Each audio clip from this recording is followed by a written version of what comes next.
Welcome into Mississippi State Live here on the Voice of College Football. I'm Andrew Miller, joined by Christian Ballard, back to talk about Mississippi State football once again after an SEC loss, which has been the case 3 times now in the history of this show. But I guess if this show existed back in 2023, we would be up to 15 times in a row talking about Mississippi State football after an SEC loss. So thankfully, this show hasn't existed for the length of that, although I was doing a podcast during all of those losses. So I've still had to suffer through all of it. Thanks to those of you who have tuned in and will tune in later. Really appreciate each and every one of you. If you could, give us a like on the video. Subscribe to the channel if you are not already. Turn on the notification bell so you do know when we do go live. And if you could, share the video, share the stream, share the content. We greatly appreciate it. Christian, another third Saturday in October that went your way. How was your weekend? It was pretty good. Got to see definitely some college football. Had to work most of the day on Saturday. Got home in the evening to watch the third Saturday game. I took some time yesterday to watch some of the highlights and kind of look up for Mississippi State. I had known that they lost to Florida. I think that it's not embarrassing in the sense of you lost to like Florida as a program or whatever, but you lost to a team uh, that had to fire their coach. And it's very rare that you see a coach get fired after a win. But at the same time, we kind of knew that he was going to get the boot one way or the other. Some things went the way of Mississippi State in this game, but also a lot of things didn't, especially I would say scoring wise offensively and at times, defensively, just kind of shot themselves in the foot. They're 0-3 in SEC play, 4-3 on the year. Still a lot of football left, but probably not a loss you wanted to get in the swamp with a team that's kind of limping coming into this game. Yeah, you said it's not that often that a coach gets fired after a win. It is when you play Mississippi State. This is the third time since 2020 that a coach has beaten Mississippi State and was fired the next day. 2020, Gus Malzahn with Auburn beat Mississippi State and then lost and then was fired. 2023, Jimbo Fisher beat Mississippi State 51-10 and then was fired the next day. And then now you had the third with Billy Napier beating the Bulldogs, which, look, is this firing – the timing looks terrible. Obviously, I would imagine in all of those cases, it's not that Mississippi State was the game that changed anything. I guess it's more that was just when the timing worked out for all those programs to make the moves. And if you talk to anyone around Florida, Napier was fired after the South Florida loss. Like, not officially, but that was the moment where it began to – things were put into motion, right, that – they're going to make that change, and it's just a matter of when is the right time to ultimately do it. About the second bye week ahead of the cocktail party with Georgia, that's the time, especially because of the Penn State opening. This is something I talked a little bit about on the SEC show, and I think also here on this channel, Penn State being on the market and that being the premier job, I think ended any chance of Florida wanting to delay this. Because while both those programs are a little different, and in terms of the candidate pools that they're going to be going after, there's a few coaches, like the notable names like Eli Drinkwitz and Marcus Freeman that both coaches are going to be interested in. Both programs are going to be interested in.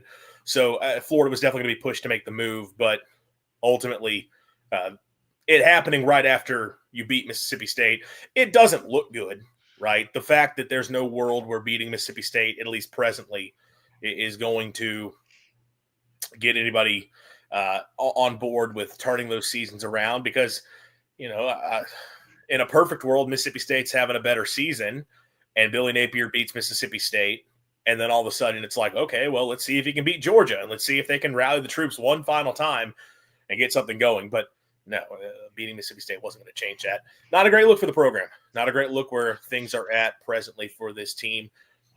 Obviously, I did the post-game show and gave all of my raw reaction in the moment to what took place there. Still going to have some final thoughts because I do think there is some fallout to be had. And really the big things, I didn't touch enough on the missed opportunities that State had early. I talked about Blake Shapen and missing the open touchdown throws that they had, but Jeff Lebby in his press conference today really hit on some bigger parts, that there were so many moments in that game early on those first few drives where it's not just missing the open throws on the touchdowns. There was also a couple runs that he said they had blocked up, and if you execute better, it could have been a touchdown. And times where you get into the red zone and fumble, and you have a lot of these miscues early that if you take advantage, you're not talking about Mississippi State having the end of game scenario that they did. That whole situation doesn't happen if Mississippi State simply hits on those plays early. One of the things that I talked about as a key to victory is that this is a game where if you're State, I think Billy Napier knew coming into this he was done, especially with all the reporting that had been out there. And the fact, look, his post-game press conference, some of the comments that he gave suggested that he knew that was his final game as the Gators head coach. And I'm sure his team knew as well. And if you had gone out and stepped on their throat and immediately you hit those plays early, there's a world where State could have been up 21-3 in this ballgame, or at least 17-3. And I think if you do that, this thing steamrolls and Mississippi State rolls to a win, and we're not having any sort of a conversation today about how Jeff Lebby and Blake Shapen cost Mississippi State an SEC win. Instead, you're talking about moving forward. This could be a really good season. And we'll talk about some of the projection stuff and what it means for the rest of the season here just in a bit. But those wasted opportunities early really, really did come back to bite the Bulldogs. And it created a situation where you always leave it. We always talk about you don't want to leave things up to doubt, right? You don't want to leave it up to having to make a play at the end of the game. You don't want to leave it up to whether or not the refs call a field goal correctly. You never want to leave it up to doubt. You don't want it to have to be a close game at the end, because if you have a close game, one play can change the outcome. And if you're Mississippi State, you have to take advantage early. But unfortunately, that's been an issue for the Bulldogs this year, is when they've had opportunities to capitalize, they haven't fully done it because they keep getting in their own way.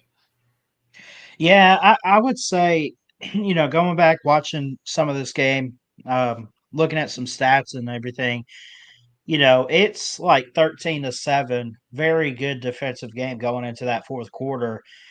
And then on that opening drive for Florida to start the fourth quarter, 11 plays, they went 93 yards. Defense for State just gave up so much, and it ended with a run, and they go up 20-7. But the next drive, Devon Booth was able to punch it in for us. So there were some moments in this game with the score where, at least that one moment where you're like, this is getting out of hand. But I credit State for punching back. I credit them for the fight that they had in this game. Defensively, I don't know. I felt like they had an okay defensive game. I feel like I didn't see what I wanted to from the offense, watching this. And, you did score with 2 minutes to go with Devon Booth again. And I don't remember. Did they try for an onside kick? Did they get it? But defensively at the end, you had about 2 minutes to go, and basically it's, Florida just found a way to close out the game. Doesn't matter for them. They need a new head coach, but Yes. Look, State scored. It was 2 minutes left in the game with Booth. They kicked it off. They had all three timeouts. Yeah. Well, no, that's not right. There was more than – this is why ESPN is very annoying with how it does the clock on time. ESPN. If you go like on the play-by-play to try to look, it'll mess things up pretty constantly in terms of how much time is actually on the clock, because there was north of 2 minutes, because you still had the 2 minute timeout to go, because that was a little bit of a debate, is why did Jeff Lebby let the clock tick down? I think after Florida's first down play, he let it tick down all the way to the 2 minute timeout, as opposed to taking the timeout right away and preserving more time on the clock. That was a big talking point there, but they fully kicked off. They responded well. You do have to give them credit that in the fourth quarter they did not fold. They continued to fight, and they put together a few drives there. But again, you had a chance to really step on their throat early. And if you're Mississippi State, at this point, what we have seen is like I've almost become convinced Mississippi State's not going to get their SEC win until they just go out and just win a game. Obviously, I'm not convinced Mississippi State's going to get their SEC win until they go out and just dominate a game at this point. I feel like if it becomes a game where the margins are thin and it becomes a game where one or two plays are going to dictate the outcome, I can't have confidence in this team for making those plays to get the win.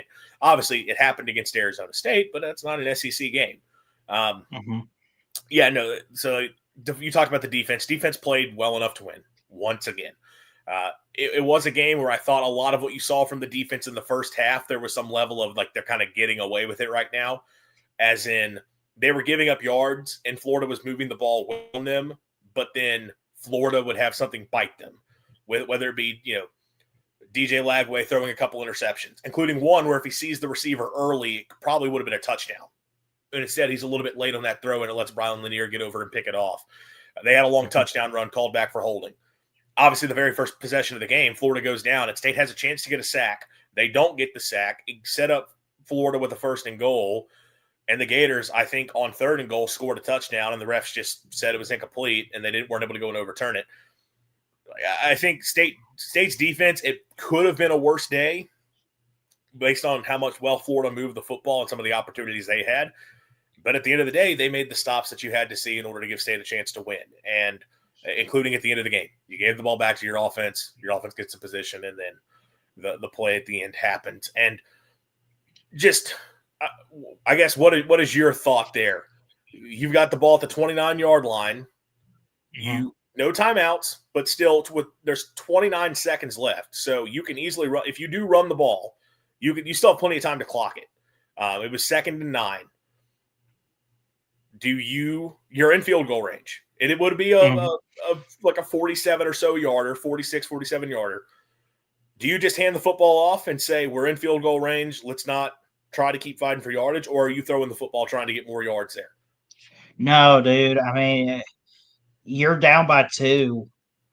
You're inside the 30. You set around like the 28, 29-yard line. I mean, I'm running the football, and I'm trying to get out of bounds or just get down. You have a timeout left. Use it. They didn't have a timeout left, but they had more than enough time that they could go up and spike the ball. Right. Okay. Yeah. Well, so they still could have gone up to spike the ball to stop the clock. Dude, you got to try for a field goal there. You have to put yourself in that position to win. You did not do that as Mississippi State, and here they are 0-3 in SEC play. Now, 4-3 on the year. They're having a better season than last year, obviously, and Jeff Lebby's doing some big things. But I felt like if they were going to get an SEC victory, I feel like with all the turmoil going around at Florida, I felt like this was that game. And they had it right there in their hands, and they failed. And that is what's frustrating about it. I understand Florida has a ton of talent on the roster. Like that's the reason there were some expectations for Florida this year is they have players on that team. There are guys on that team that can play. It could play at any team program in the SEC and be contributors, if not be starters. They have some very, very good talent. Talent's not a question. Obviously, Gainesville is a very tough place to play. They were 9.5-point favorites because they're supposed to be a good team. I don't care about that point spread whatsoever. Your eyes can tell you that's not a very good football team. They find ways to get in their own way, and Florida got in their own way throughout, as did Mississippi State. And it's the same thing that I talked about with Mississippi State versus Tennessee.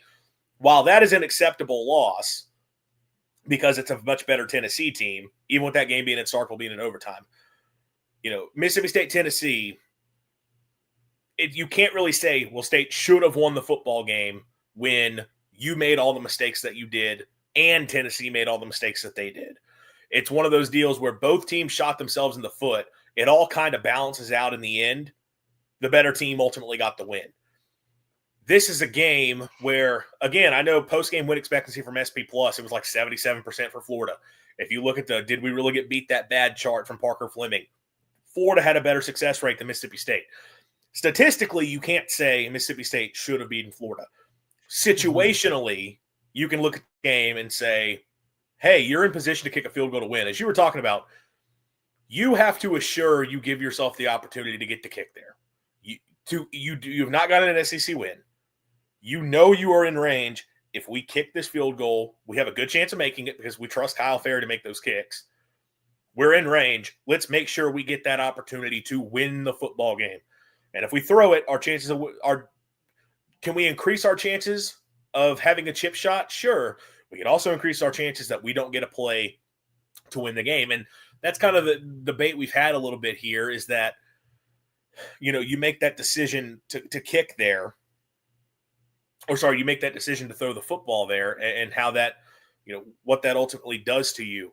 And Jeff Lebby's argument is, well, we want to make sure that we're getting closer and we want to make sure that we get the opportunity we want to make sure that we can make this field goal as close as possible because we're not in chip shot range yet. We have enough time. Let's try to get some more yardage. And, that's why he went as far as to say that he loved the play call, which, good Lord, that was the last thing you can say in that moment to have your fan base still on your side. I understand the logic. And, my guy, Dr. Keith Box, was laying it out over on Twitter, why what analytically why you choose to throw the ball there. I know Brandon Walker, shout out to B-Walk, was talking about why, he thinks it was the right decision to continue trying to get yardage. I get it logically. You're trying to make the kick easier because we do see in college football all the time. Coaches just assume they've got the field goal. They go to run the football just to we're not going to keep trying to move the ball. We're not going to try to get closer. We're not going to try to put it in the end zone. We're here right now. Let's kick a field goal. And frequently, because #college kickers, they miss those kicks. I totally understand all of that. And, Brandon was making the argument that if State trots Kyle Ferry out there and he misses that kick in that moment after running the ball, we're just as mad at Lebby for not trying to get more yards as we are for the fact that he threw it. I don't agree. I think people would question it some. There would not be anywhere close to the same outrage. And this is where I think you have to push back a little bit on the analytical look at it as to, well, the numbers say it's in your best interest to try and get more yards. You have to know that your team has a propensity to screw it up. The reality of the situation is in that moment, you're under 30 seconds, you're in field goal range, down 2. There are 2 things that cannot happen. You can't have a negative play. You can't turn the football over. Those are the 2 things that can't happen in this moment. And I know I talked about a lot of this in the postgame, but I'm kind of rehashing it here. And I think I can express it a little bit better now, having more of a full grasp on what's happened. You can't take a negative play. You can't have a turnover. Right. And while you can't assume Blake Shapen's going to throw a pick, I don't think you assume the interception as well, that's why we don't go for it here.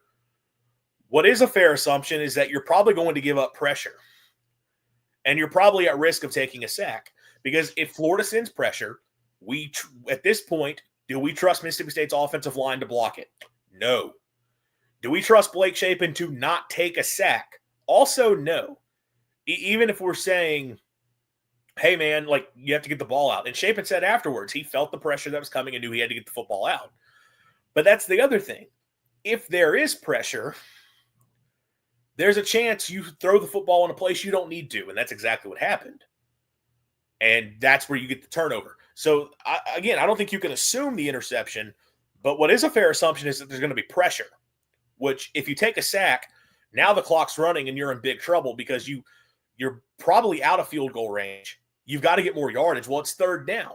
So if you try to get more yardage and the ball doesn't go out of bounds, it's ball game over. You don't have time to get the field goal team out at that point.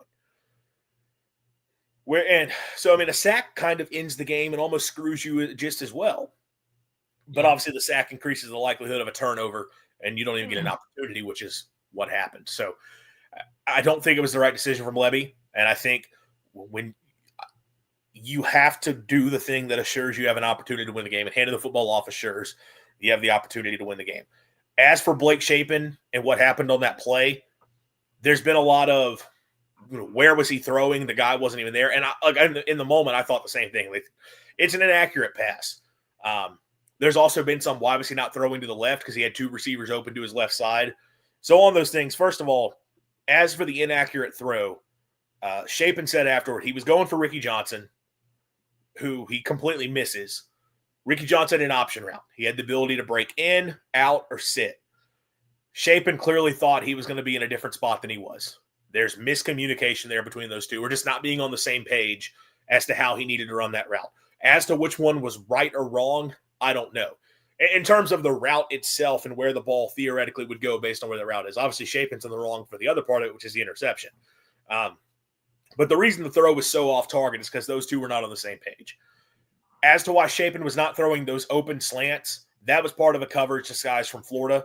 The way Florida had that aligned, pre-snap, the look to throw the football was more favorable to Shapen's right side. It did not look as good to the left pre-snap, and that's why he went to the right. That's a concept where you are picking a side. You're not really working across the field unless you have time to, which he didn't. You're going to the one side, and pre-snap, the side that he went to is what looked better. He made the right decision based off what he saw from Florida. In a perfect world, once Florida changes what they're doing post-snap, because they changed the coverage post-snap, he recognizes that and then has the time to go back and throw the slants. He didn't have the time. He had to get rid of the football because you have the pressure coming off the edge in his face. And then there's the issue there is he doesn't see the dropping defensive lineman. You got to see him. You got to see that guy in front of in that throwing window. That's got to be – Shapen said afterwards he knew there was pressure. He knew he had to throw the football. You can't just – if you know there's pressure and you got to get rid of it, you can't just throw it like to a spot. That ball's got to be in the stands. Like, I know you can't take intentional grounding, but you also had a route vertical up the field with Brennan Thompson. Throw it over his head. Like, you know where that receiver is going to be. You know you have the ability. I feel like that's going to be a thought process when you're going into this play of, if I have to throw this away, right? If I've immediately, I've got to get rid of this thing. Where do I need to go? The answer was throw it over Brennan Thompson's head downfield.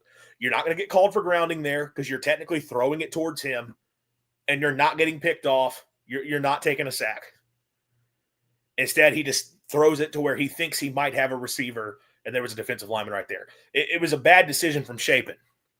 Again, the inaccuracy was was not being on the same page. The decision to not go to the guys on the left, that was because of what he saw pre-snap.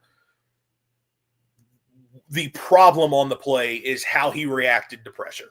It's not seeing the defensive lineman and how he reacted to pressure. You didn't see what the defense did, and then you made a bad decision with the ball because of it. Give some credit to Florida for dialing up a good play, but at the same time, you need a 6-year quarterback to handle that better. That's true. I'm trying to think of how I want to put it. Like, that's completely on Blake Shapen, too. And like you said, he's a 6-year quarterback. He's a veteran. It's not like we put a true freshman out there in his first start. This is a guy that's maybe not that exact situation, but he's had those moments before, and we've seen him come through in some moments like that before. But we've also seen him kind of stumble and fall, and this was just one of those other moments. I'm going to agree with you on the fact that he should have I want to say he should have read the play better, but I feel like there's a better way of putting it. But as it You need to unfolded, recognize what you need from Shapen is you need him to be able to recognize the defensive lineman dropping there. right? And as you see that, okay, I can't throw this football to this spot. And again, I am asking, this is not, quarterback on easy mode. Part of big boy quarterbacking is recognizing disguised pressures, and Florida disguised who was coming and who was going to drop into coverage. It was a good play from Ron Roberts, the Florida DC, a good play call. And it worked to perfection, all levels of it, in terms of we're going to get Shapen looking to this side of the field. We're going to get pressure and force him to make a throw to a spot where he thinks he's going to have a guy, and then there's going to be a defensive lineman there. It is a good play from Roberts. A guy who's been a quarterback for 6 years in college, you need him to be able to recognize some of those things. And at the very least, get rid of the football. Okay, but yes, get rid of the football, but you can't throw it to where there could be a defender dropping. You need to see that, recognize that guy's going to drop out, and you have to get it downfield and throw it away. That's got to be the answer there. Um, so that, I mean, look, I know we've went through a lot of that after the game because those are the issues. And ultimately, while it is like the play that was called, Shapen didn't execute, as we just talked about, play shouldn't have been called. Like, you need to run the football there. And if it means you go into 12 personnel and just run inside zone, and it's like in the set that they were in, if they had just handed the football off, it probably wasn't going to be a very effective play. That was something I said in the post game, like, well, Florida's just trying to not give up a touchdown here. You can probably hand it off and get a decent game. At the time, I didn't realize how Florida was aligned defensively.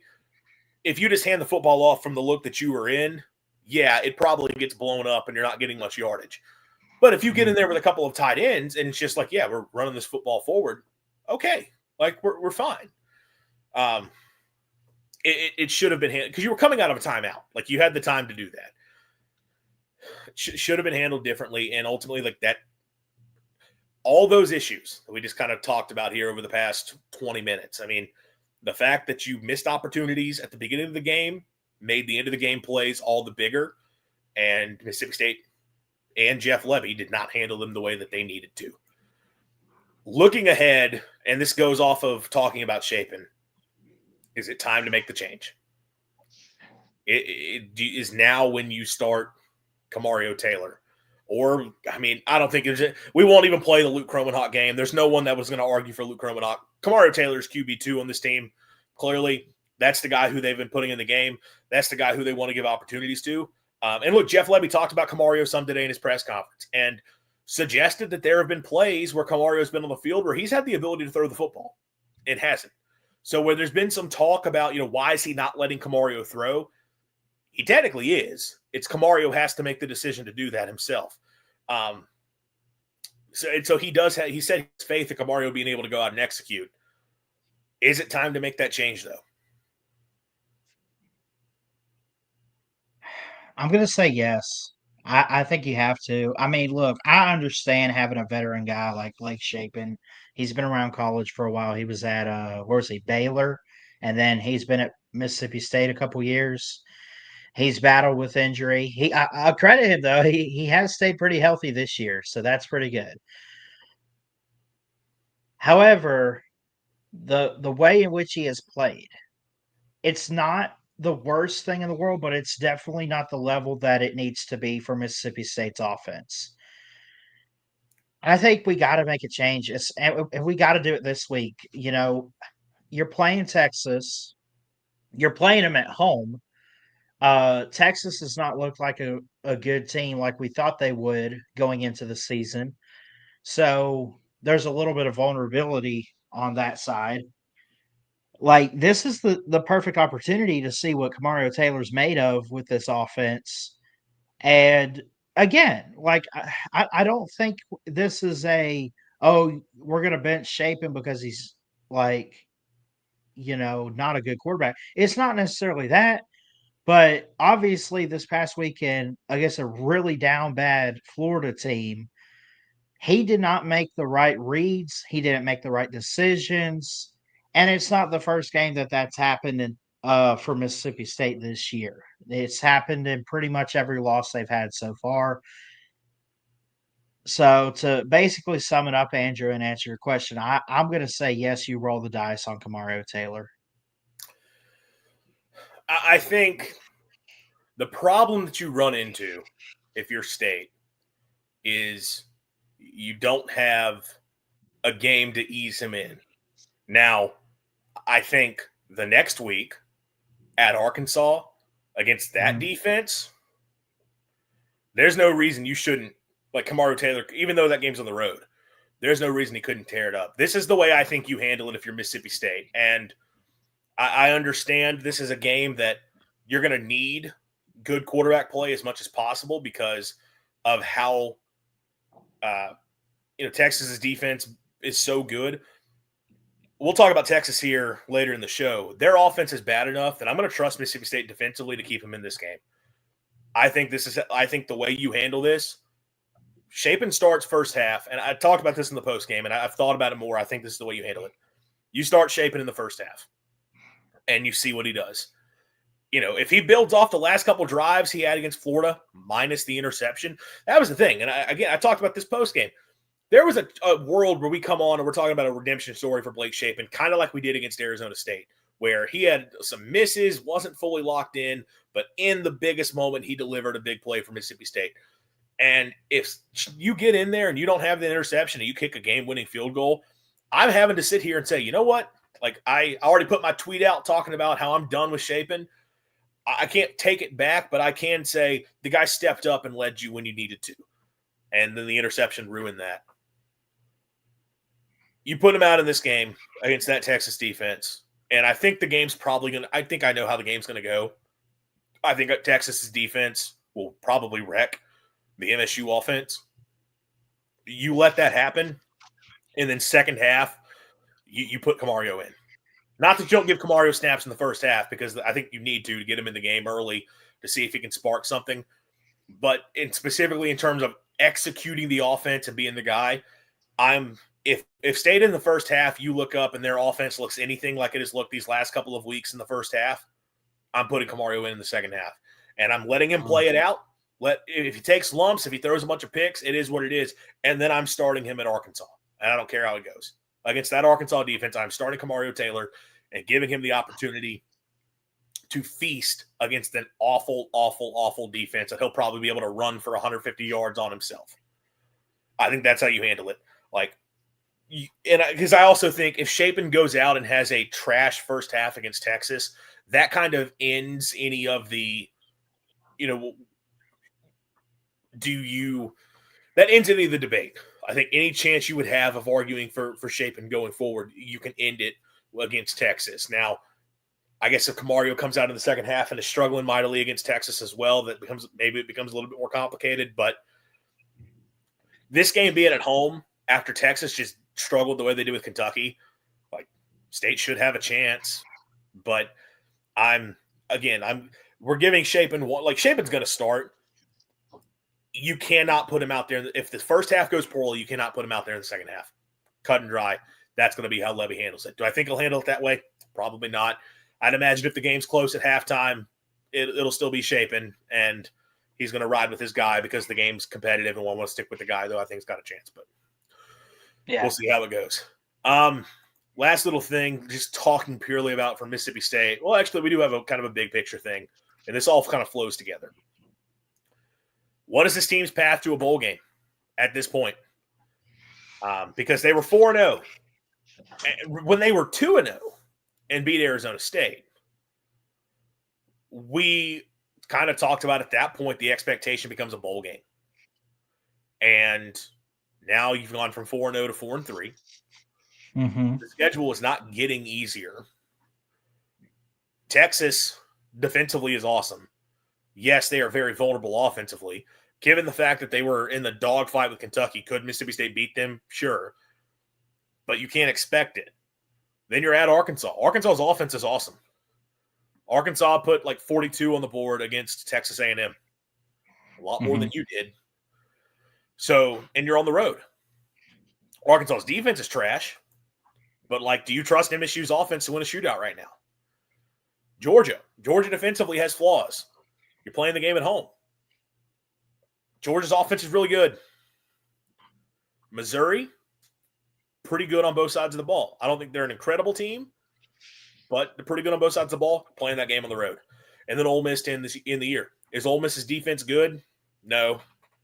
But Ole Miss offense, can you trust State to keep up? Because Ole Miss saw an LSU offense that wasn't any good, and they were able to limit them. It's really good offenses score on Ole Miss, bad offenses don't. It's really that simple. Right now, Mississippi State's got a very mediocre offense, to put it the way it is. There's not a game you can guarantee Mississippi State can win. Now, on the positive side, is there a game there where you say Mississippi State has no chance? No. Because the way those teams have played, you could make an argument one way or another, State potentially. I think Georgia's probably the best of that group. But all of those games, there is a world where Mississippi State could maybe find a way to win, but you can't have confidence in that right now. At this point, do you see any sort of path to a bowl? Do you see the path? Do you think you're going to win an SEC game? If you had asked me this hyped up a few weeks ago, I would have said, yeah. I mean, even after the Tennessee loss, I would have said, you know what? They played pretty good. We got a couple games coming up. Florida's pretty terrible. But now that they've lost against Florida and we saw how bad they performed, now you got the Texas game. Then you got Arkansas. Even like Arkansas is 2-5. I don't even know if that is a guaranteed win. They need 2 wins to go bowling. Can they do it? If they play their cards right, sure. But where do you find those 2 wins? I think you got to hope for the Egg Bowl late in the season and maybe Arkansas. Maybe you do get Texas this week. I don't know, Andrew, but realistically speaking, I, I wouldn't really bet on it. I mean, I could see 5-7 and you come up shy. And then after that, we're talking about what's next for Jeff Lebby. You know, do we keep going? What do we do? All this other stuff.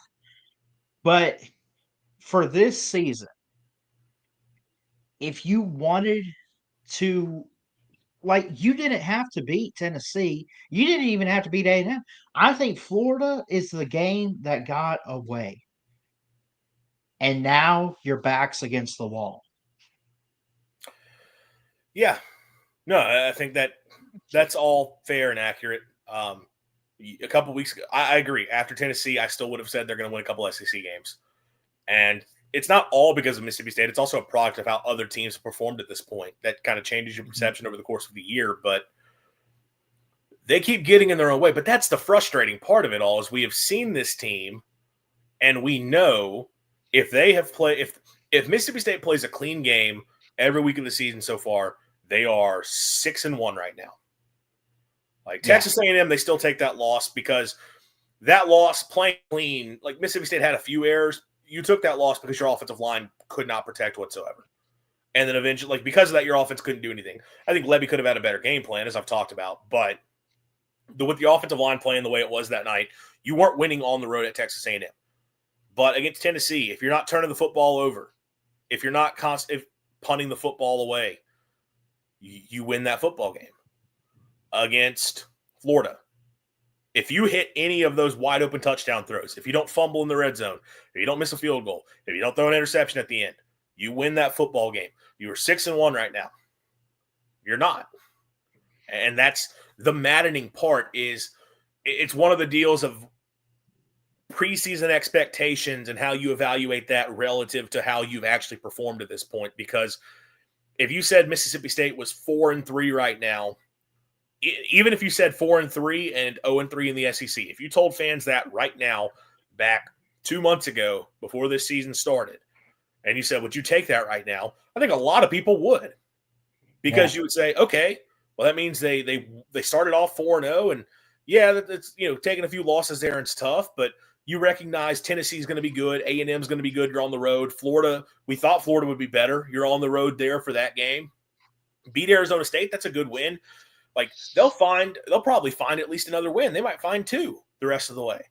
And then instead we're talking about Mississippi State is 4-3. And it's like, could they find a couple more wins the rest of the way? Possibly. You can't have confidence into though because of the way they performed to this point, that they continue to get in their own way. And it's so maddening that yes, this team is 4-3, but they should be better. They should have more wins to this point. And you can't even do the whole game of they got a lucky – some people would argue lucky win against Arizona State just because of the way that win happened. We're up 17-0 in that game. The lucky part was that you allowed Arizona State to come all the way back. Like that was a game you would look like you would let it slip away. Mm-hmm. And that is frustrating. And I know the Thunder and Lightning guys talked about this is that play that you score a touchdown on against Arizona State. And I'm not just trying to bring up whatever they talked about on their pod, but this was a really good point. That play could have been sacked. Blake Shapen could have been sacked on that play if not for a defender tripping down. And if that defender doesn't trip down, and he gets there, it is a sack. Either a sack or Shapen just kind of has to throw it away. And then we're not talking about Mississippi State. We're talking about Mississippi State being 3-4 right now without a single power conference win, if that's what happened. And that would be, especially with the way these games have played out, if everything else was the same and the games played out the exact same way, you'd be even more frustrated with where this team is at. Yeah. They should be better to this point. If they can put it together, they can find a couple more wins, but you just cannot trust them to. Now, for as frustrating as all this is, and like we are going to say it here, because I know the conversation's been had on Twitter and on the message boards. And I think at this point it has mostly cooled down. Like most people have gotten away from the initial post-game reactions. You're not firing Jeff Lebby after this year. You can lose the rest of your games, be 4-0 to 4-8, 0-8 in SEC play, 0-16 in conference play under Lebby. He's not getting fired. Because if you fire him, you are not making a coaching hire of any significance whatsoever. Right. There's not a coach who's going to come in and take over this job. When you were talking about the potential of having a fifth head coach in 6 calendar years, if you fire Jeff Lebby, going back to Moorhead, can't happen. And you can't have a third coach within that span that you didn't let see a third season. Like, no one is going to take the job. Like, the perception matters. And the perception is Mississippi State's an incredibly difficult place to win. The perception, and this isn't even perception, this is reality. Jeff Lebby took over a terrible situation in the wake of Leach's passing and then how Zach Arnett handled things afterwards. That's a guy who's going to get 3 years to try to build out of it. Even if it means he is 0-16 in the SEC as a head coach, which, by God, that would be awful. That would be maybe unprecedented. I'm sure it's probably happened at some point before years and years and years ago. I'm not going to look it up. But modern era, unprecedented for sure. You can't do it because ultimately the team is clearly better. The fact that you've doubled your wins, the fact that you do have a significant win over Arizona State, the fact that you've been competitive with some of these SEC teams that have been so close, there's no chance you can fire the guy at this point. And I think most people recognize that, but for the extremists out there, like, you have to understand logically, coaches are not going to take the job if you fire him. Like, there's not a coach you can get. Yeah, somebody would take the job, like, but you're talking about going out and getting a middling coordinator. I don't know, maybe a FCS coach who's just desperate for something. I mean, look, I've talked about there's coaches in the MAC that I think are dang good football coaches who would kill it if they ever got an opportunity. But if you're Mississippi, and like this, maybe they would jump at the opportunity, but I don't think anyone's going to get excited. You're not going to make a coaching hire that your fan base cares about. Also, just in general, what it does to your roster at that point, you'd be starting over again. Like, you just started over. You just went back to ground zero. You can't do it again for the second time in 3 years, or 2 years, I guess, for that matter, because you're unhappy with the product on the field at this point. Like, you couldn't just offer any crazy sum of money. One, I don't think Mississippi State can go out and say, here's $12 million to come coach the Bulldogs. You're not going to get a coach to come be a part of that, especially considering all the jobs in the open market. This is about to be a crazy year in the coaching carousel. If you're Mississippi State, you can't even attempt to be a part of this. As frustrating as this is right now, and as frustrating as it could get going forward, you have to let Jeff Lebby ride this out and see what happens. I recognize that if they go 0-8 in the league, is there going to be any excitement next year? No. But you cannot blow it up once again right here, right now. You have to give it at least another year. I agree. There's all the good coaches are taken. That's the first thing, right? Like, you're not going to go get the Dan Lannings, the Kirby Smarts of the world. You're not. You could just forget that. I think we all know. But Jeff Lebby, he's brought the culture back to it. He really has. He's brought the excitement back to Starkville, and you need that. Now he's got to put it on the field. And, this was a building block to see what he's made of this year after coming off a 2-10 season. Now, next year in 2026, and I don't really like to jump ahead too much, but that's the make or break year for Jeff Lebby. But the rest of this season, I'm not going to sit here and say it doesn't matter because I think it does. But I don't know, man. There's just too much excitement and momentum right now for State, even after this loss. There's so much in front of It's taken a pretty big hit. It has taken a hit. It has taken a hit, but it's a lot more than we would have expected still. Look, I don't think the fan base is in a good place right now with Lebby. I mean, I think people are pretty ticked, but that's part of why I'm having this conversation. It's just like you have to recognize you can't make the change. But the overall trajectory of the program is still positive, and you have to acknowledge that, and you let him build out of it. But yes, you got to give him a year 3. You have to see what can happen at that point. And if in year 3 it's bad, okay, at that point you've had 3 years, you've had 3 opportunities to build the roster where you need it to. You've had 3 opportunities to figure out how to win a freaking game and not shoot yourself in the foot and screw it up. If you can't do it at that point, you're not going to be able to ever do it. And I think at that point it would be recognized and acknowledged. And yes, like within the coaching industry, 2 years versus 3 years would make a difference to the type of candidates that you could hire. Like, I don't think there's anyone who is saying Jeff Lebby didn't get a fair shot if after 3 years the program is still in terrible place. So we'll see. But you're not moving on from after this year. You just got to accept that. He could get a lot of goodwill and get back in the good graces with the fan base if he could beat Texas. And this is a Texas Longhorns team that has not lived up to expectations whatsoever. Preseason number 1 team in the country, currently on the year 5-2, with 5-2 with games against Georgia and Texas A&M left, as well as number 10 Vanderbilt still on the schedule. Which, I mean, Arkansas, God, they could lose to the Hogs. They could potentially lose to Mississippi State. Texas has not at all met up to the hype, and the starting point for that is that Texas offensively is awful. On the season overall, averaging 26.7 points per game.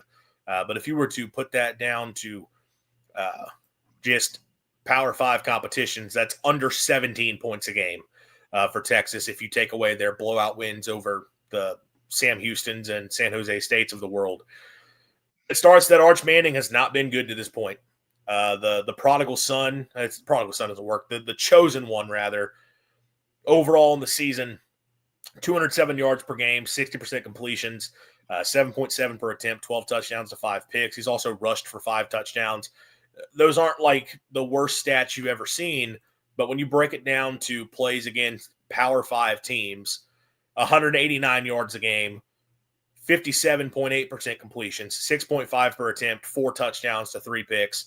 Suddenly the numbers get a lot worse. And look, I would say 2 of Texas's last 3 games, he's been okay. Against Florida, he was not the issue in that game. He actually made some really nice throws against the Gators. Against Oklahoma, he had some nice plays as well. Oklahoma leaned on the run game more. Against Texas leaned on the run game more in that win. But Arch made some nice throws. He started to progress a little bit. He looked awful again against Kentucky. There were rough decisions. But again, he was under pressure in the game. And that's part of it is why it cannot all be put on Arch is that the pieces around him have not been there. And it starts, the run game is terrible. They are averaging less than 150 yards per game. And again, breaking it down versus Power 5 versus non, it's just 100 yards per game against Power 5 teams. Power 5 games, 100 yards per game, 3.2 per carry, 2 touchdowns scored on the ground in those games. They have not been able to run the football effectively. Weirdly ran it okay against Ohio State and against Oklahoma, but against Florida, terrible day against Kentucky. Sacks play a big role in that, but look, they don't have a running back who's been productive. Quinn Weiser, after a 1,000-yard season this year, he's only played 4 games, but 222 yards in the season for him, about 3.8 per carry.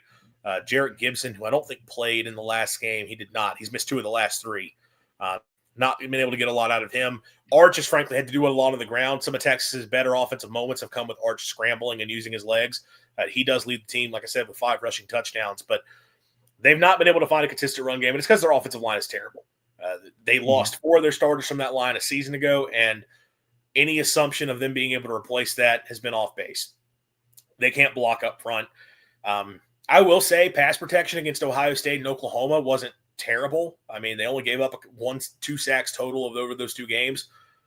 They got 6 sacks to Florida, 3 sacks to Kentucky. So in 2 of their last 3 outings, they have been really, really bad in how they performed. And I don't have the tackle for loss allowed, but they're one of the worst teams in the SEC in terms of tackles for loss allowed.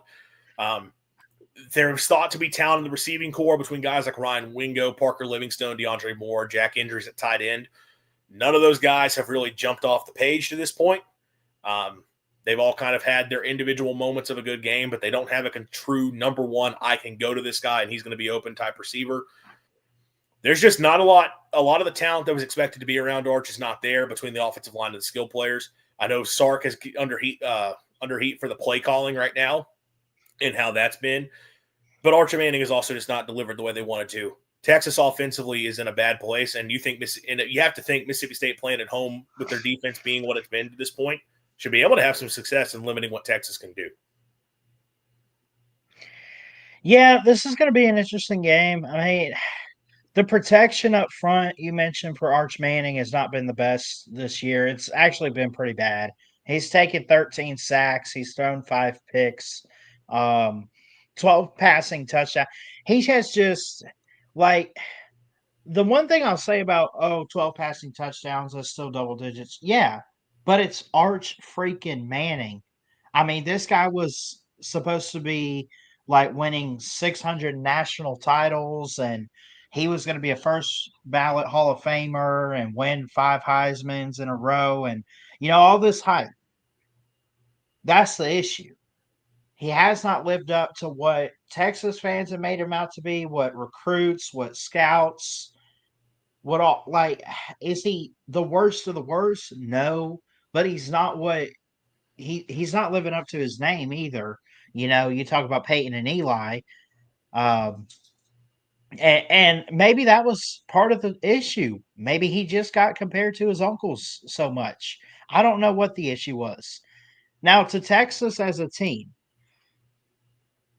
I don't want to say that they're not a good team, but they're definitely not what we thought they would be as a whole this year. They're sitting at 5-2.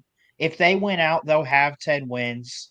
They might find a shot to get 10 wins, make the playoffs or something. But let's just call it what it is. That's probably not going to happen. And it's not all because of the offense and Arch. I think it goes both ways. The defense isn't perfect, but it's something. I like that Michael The defense has had Tayafi. one game, one Right, poor game against Florida. Other than that, the defense right. has been pretty awesome. Yeah. Malik Muhammad leads in interceptions at 2. Michael Tayafi, or I Taff, don't even know how you say that. Taff. yeah, he's a Well, safety. 51. Yeah. Well, yeah. He leads the team in tackles at 51. The defense has guys. You got Anthony Hill's one of the big go-to guys. One of He's the got top a pick. linebackers in the country. Yeah, for sure. For sure. It's just one of those odd years for college football as a whole, but it's really weird for Texas, man, because you got an offensive head coach in Sarkisian. And I love Sarkisian. I think a lot of people love what he's done at Texas so far. It's great to see them back on track. Not this year. And say all that to turn the page back over to Mississippi State. I know we spent a lot of time talking about Jeff Lebby, his job security and stuff.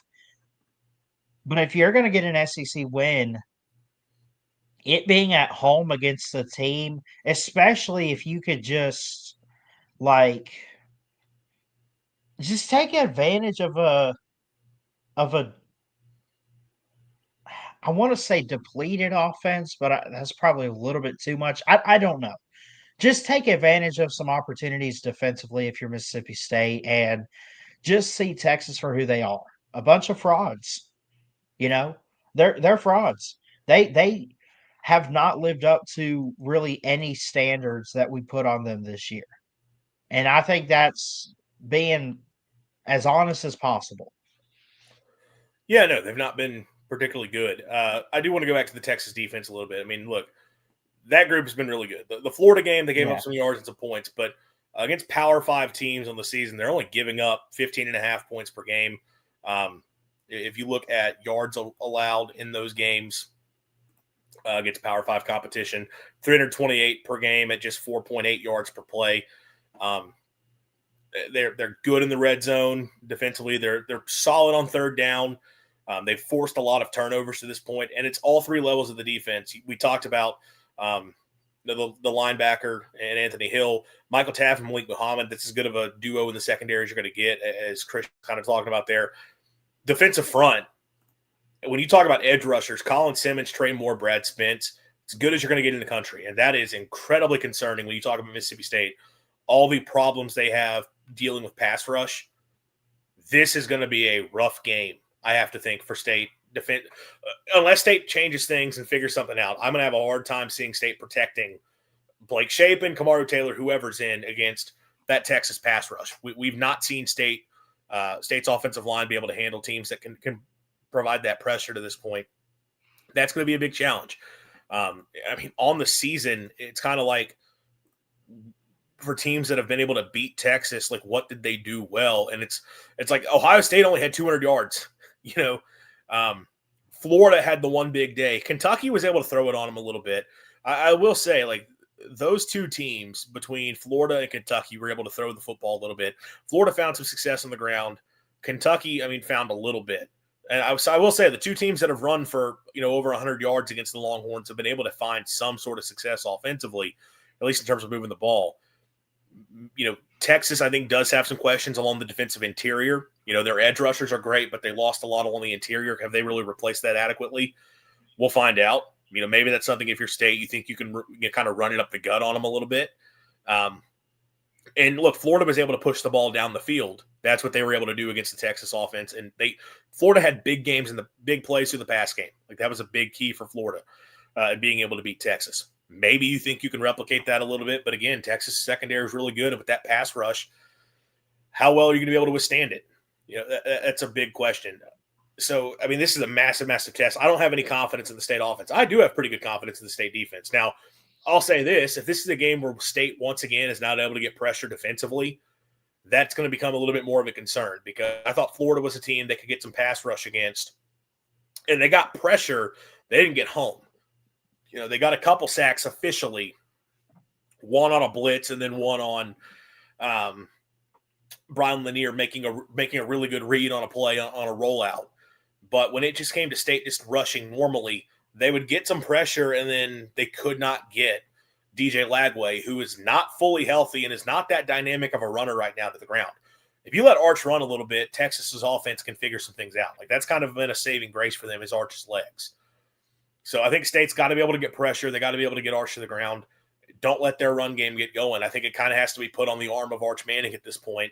Like it's got to be Arch beats you with his arm. And he has some ability to do that, but if he's doing it under pressure, he makes bad decisions, and that's where you're able to get him stopped. Look, man, this is a game Mississippi State could win. Like when Texas you gets outgained against Kentucky like they did, and is lucky that they even got to get that game into overtime, and lucky to get the win. Yeah, like you could beat Texas, but you have got to figure something out offensively. I think State's defense is going to limit Texas enough to give them a chance. Your offense has got to have its best game of the year. You cannot make mistakes. You cannot be turning the football over. You cannot have negative plays. Like this has got to be clean football. This has got to be executing at a high level because otherwise I don't think you're going to be able to put any points on the board. Yeah, I mean, I think obviously, we just got through talking about how you kind of trust the defense of Texas more than the offense right now, which is so weird to say, man. I know we're talking about a Sarkisian team. There's Lebby team. There's going to be a lot of push. Hold on, not to cut you off. Yeah, it's the same way for both sides. This is Steve Sarkisian versus Jeff Lebby, and in both cases, the defenses to this point have been significantly better than the offenses. And that is not something that would have made any sense a couple years ago when these guys were both in the Big 12 tearing it up. True. I agree. So, with that being said, I say that to say that the tables have kind of turned a little bit. And now it's up to these defenses to perform the way that they have this year. You got to get pressure and get after the quarterback. You got to play the good man coverage. You got to get off the field on third down. You have to do all of that if you're Mississippi State. And I would say the same thing for Texas. And I think you got to believe in what they can do. It's this will probably be a fun game to watch. But at the same time, if you're Mississippi State, and even if you're Texas, this might be a nail biter. Texas is a 7.5-point favorite over State. Mm-hmm. I can see that. The over-under is 45.5, which would mean that if you do the math on it, because I just did it on my phone, if you were to relate the point spread to the total, we are looking at a score of let me do it again because I just lost it. Like somewhere around like 26-19 is your score here. Yeah. If the total and the line matches up. Do you trust Texas to score 26 points on the road? I don't know. Do you trust Mississippi State to score 19 on Texas even at home? I'm taking I bet personally, and I'm not going to give out gambling advice because I'm sure if I did, all those picks would be wrong. I will say on the SEC show on our quick picks, I went 3-0 on the week, so shout out to me. I don't know how my picks against the spread were on those other games. I don't remember, but the quick picks I went 3-0. I would take the under. I do not see more than 45.5 points scored total between these teams. This game feels like final score. Maybe Texas could hit 20. Like, I don't know, 20-10, 20-13, something like that. It's like a 21-14. If you're getting a small shootout and you just see touchdowns, first one to get 3 wins the game, Yeah, I think this is going to be a low-scoring, ugly game. Yeah. We'll have more thoughts on that later in the week, Thursday night. We'll be back for our call-in show. So, again, you have the opportunity to come be a part of the action there on Thursday nights. 7 p.m. Central Time, 8 p.m. Eastern is when we typically do our call-in show. So that'll be the plan. And also, when we get to Thursday, we'll talk more about keys to victory for Mississippi State, how they can pull off an upset against the Longhorns and potentially get things back on track. If there's any other major news surrounding MSU football, we'll be sure to get to it between now and then. And we'll also just have more thoughts on the game in general. Thanks to those of you who tuned in, and for those of you who are listening after the fact, greatly appreciate each and every one of you. If you could give us a like on the video, subscribe to the channel if you're not already, turn that notification bell on so you do know when we do go live, and share the stream, share the videos, share the channel, all that fun stuff. We're up to, I think, 96 subscribers, getting closer and closer to that 100 mark. Thanks to everybody for listening, and as always, swing your sword, Hail State. College football is even more exciting when you've got some action on the line, and the games are even better when you're cashing in. And the Voice of College Football is the place to be to get the greatest value. Start with my picks. 75% against the money line, 58% against the spread, and I've got a 40-plus year track record. 11-0 in the college football playoff for me last year against the money line, 8-3 against the spread. And I'm just the warm-up act. Steve Merrill of Wager Talk is our ace in the hole, show stopper. 7 years with the Voice of College Football, over 30 years in the industry. Steve gives us analysis on all the big games, but you can't miss Steve's weekly under-the-radar pick. 28-12 against the spread the last 3 years. You also get picks from some of our top analysts here at the Voice of College Football, including Corey Bratta, Matt Zemek, and Steve Dace. Check out those numbers. Become a YouTube or Patreon member for just $99 per month. Go to the main channel on YouTube, click join, and then select a betting tier. Do the same thing on Patreon. Make 2025 a winner now.